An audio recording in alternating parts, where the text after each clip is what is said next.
পয়গম্বর মুসা নবী আল্লাহর কাছে কথা বলার জন্য যাচ্ছে, এমনি একজন ধনী লোকের সাথে সাক্ষাৎ। ধনী কয়, মুসা রে, ও মুসা, আমার এত ধন হিসাব রাখতে পারি না, আল্লাহরে জিগাইবানি কি করলে আমার ধন কমবে? মুসা নবী কয়, ঠিক আছে জিগাইব। একজন বৃদ্ধার সাথে, একজন মহিলার সাথে দেখা। মহিলা কয়, মুসা কই যাও,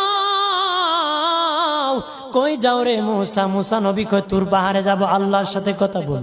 মুসা রে, আল্লাহরে জিগাইবানি, আমি গরিব মানুষ, আমি ভালো কিছু কিনতে পারি না, ছেলে মেয়েকে ভালো কিছু খাওয়াইতে পারি না, ভাঙ্গা ঘর, এত গরিব, ভালো করে ঘর বানাইতে পারি না, আল্লাহরে জিগাইবানি কি করলে আমার উন্নতি হবে, ধনী হব, টাকা পয়সা হবে, আল্লাহরে জিগাইবানি।